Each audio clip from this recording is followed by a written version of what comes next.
Então, fala galerinha do Colégio Líder, sejam bem-vindos a mais uma videoaula de português.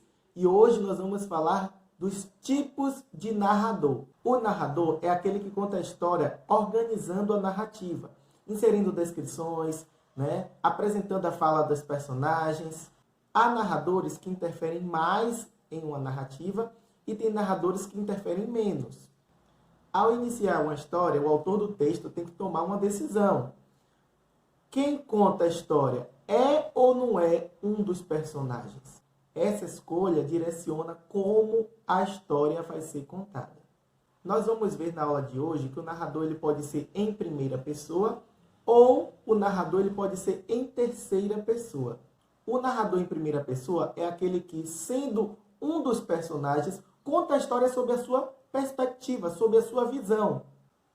O narrador em terceira pessoa já é diferente. Ele conta a história como se ele fosse um observador, onde ele não participa dos fatos narrados. Bem, como o assunto da nossa aula de hoje são os tipos de narrador, nós vamos falar dos tipos de narrador, vamos falar mais especificamente de 3 tipos de narrador.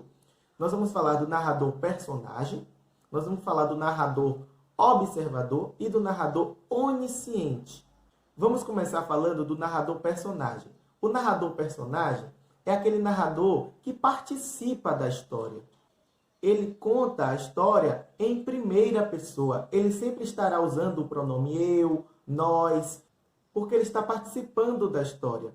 Ele vai falar, eu fiquei sentado no banco da praça, nós estávamos sorrindo. Então ele participa da história. O narrador personagem é aquele narrador que participa da história. Então, para você identificar num texto, se esse narrador é personagem ou não, você verifica porque a história é contada na primeira pessoa, seja do singular, eu, ou seja a primeira pessoa do plural, nós. Então, narrador personagem é isso. E tem uma outra característica. O narrador personagem, ele não tem acesso ao pensamento dos demais personagens. Claro, ele está participando da história, ele sabe o que tem no pensamento dele, mas nos pensamentos dos demais personagens, ele não sabe. Então, essa é uma outra característica do narrador personagem. Ele não tem acesso ao pensamento dos demais personagens. Tá bom? Vamos ver agora exemplos de narrador personagem. Como se eu estivesse por fora do movimento da vida. A vida rolando por aí como roda gigante, com todo mundo dentro, e eu aqui parada, pateta, sentada no bar, sem fazer nada, como se tivesse desaprendido a linguagem dos outros. A linguagem que eles usam para se comunicar quando rodam assim e assim por diante nessa roda gigante. Você tem um passe para a roda gigante, uma senha, um código, sei lá. Você fala qualquer coisa tipo bar, por exemplo. Então o cara deixa você entrar, sentar e rodar junto com os outros. Mas eu fico sempre do lado de fora, aqui parada, sem saber a palavra certa, sem conseguir adivinhar.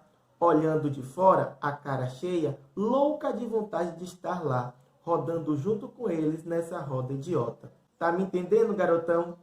Trecho do conto Dama da Noite, de Caio Fernando Abreu. Vamos ver um outro exemplo. Uma noite dessas, vindo da cidade para o Engenho Novo, encontrei no trem da Central um rapaz aqui do bairro, que eu conheço de vista e de chapéu. Cumprimentou-me, sentou-se ao pé de mim, falou da lua e dos ministros e acabou recitando-me versos. A viagem era curta e os versos pode ser que não fossem inteiramente maus. Sucedeu, porém, que, como eu estava cansado, fechei os olhos 3 ou 4 vezes. Tanto bastou para que ele interrompesse a leitura e metesse os versos no bolso. Trecho do romance Dom Casmurro, de Machado de Assis. Vamos falar agora do narrador observador. Como o próprio nome já está dizendo, ele vai observar. Ele não vai participar da história. Ele vai sempre contar a história na terceira pessoa, seja do singular ou do plural. Ele sempre vai estar falando. Ele pegou o carro e depois saiu dirigindo pela Avenida Paulista. Ela chegou no momento inconveniente. Então, sempre um narrador observador, ele vai contar a história, né? Onde ele não participa, ele apenas observa e conta a história na terceira pessoa. Ou seja, o narrador observador, ele apenas narra o que ele pode ver, o que ele pode ler ou o que ele pode ouvir. Só isso, tá bom? Bem, para a gente aprender melhor na prática, vamos ver alguns exemplos de um narrador observador. Ou seja, ele não vai participar da história, ele só vai apenas narrar, contar o que está acontecendo, né, o que ele está vendo, o que ele pode ler ou o que ele pode ouvir. O sol estava começando a abaixar e a luz da tarde estava sobre a paisagem quando desceram a colina. Até agora, não tinham encontrado viva alma na estrada.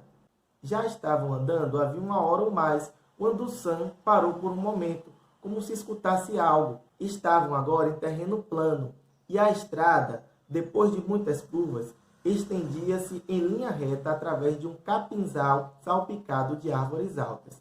Trecho do romance O Senhor dos Anéis, de Tolkien. Tradução de Lenita Maria Esteves. Vamos ver um outro trecho, em que nós temos um narrador observador. Em seguida, os homens caíram na gargalhada ao ver o garoto enfurecido, empunhando uma espada que mais parecia um brinquedo. Um deles segurou Abel pela túnica, de modo a deixá-lo imobilizado. Ainda assim, ele agitava a espada no ar, tentando atingir seu desafeto, o que só fez crescer o riso de todos. Trecho do romance A Lenda de Abelardo, de Dionísio Jacobi. Agora, o narrador onisciente, ele também não participa da história. É parecido com o narrador observador, porque ele não participa da história. Nós também vamos ter no narrador onisciente a utilização da terceira pessoa, né? Ele vai estar sempre se referindo, utilizando o pronome ele, ela, eles, elas, mas a diferença do narrador observador para o narrador onisciente é justamente que ele tem acesso aos pensamentos e sentimentos dos personagens. Não é isso? Porque o narrador observador, não. O narrador observador, ele não participa da história, ele só conta, ele só narra ali o que ele está vendo, o que ele está lendo ou o que ele pode ouvir. Mas o narrador onisciente, ele não participa da história, mas ele sabe dos pensamentos, né? Ele tem conhecimento dos sentimentos, dos pensamentos dos demais personagens. Vamos ver um exemplo agora de quando a gente identifica que o narrador ele é onisciente. Acompanhe. Enfim, e era esse o motivo mais poderoso para que ninguém desejasse ver a pobre linda.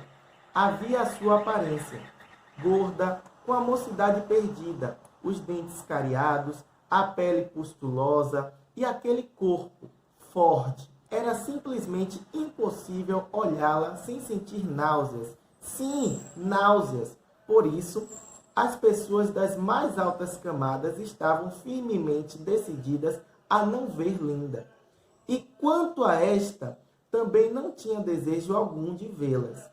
A volta à civilização era, para ela, a volta ao soma. O soma não trazia nenhuma dessas consequências desagradáveis. Proporcionava um esquecimento perfeito e se o despertar era desagradável, não era intrinsecamente, mas apenas em comparação com as alegrias desfrutadas. O Dr. Shaw, a princípio, hesitou, depois consentiu que tomasse quanto quisesse. Trecho do romance Admirável Mundo Novo, de Aldous Huxley. Tradução de Lino Valandro e Vidal Serrano. Vamos agora ver um outro trecho. Clarissa fica ali parada com a sensação de culpa, com as flores no braço, torcendo para que a estrela apareça de novo, constrangida com seu interesse. Ela não é dada a bajular celebridades, não mais do que a maioria das pessoas, mas não consegue evitar a atração exercida pela aura da fama. Mais do que fama, imortalidade mesmo. Clarissa se deixa ficar parada ali, tola, como qualquer fã, por alguns minutos, na esperança de ver a estrela surgir. Sim, só mais alguns minutos antes que a humilhação se torne simplesmente demais.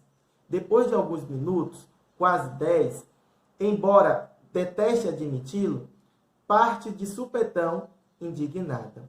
Trecho do romance As Horas, de Michael Cunningham, tradução de Beth Vieira. Então, galerinha, essa foi a nossa videoaula de português. Nós falamos de tipos de narrador, falamos do narrador personagem, narrador observador, narrador onisciente. Agora eu vou deixar uma atividade no módulo de português para vocês fazerem, tá legal? Façam a atividade das páginas 29, 30 e 31. Combinado? Galerinha, um beijo em todos e até a próxima. Tchau, tchau.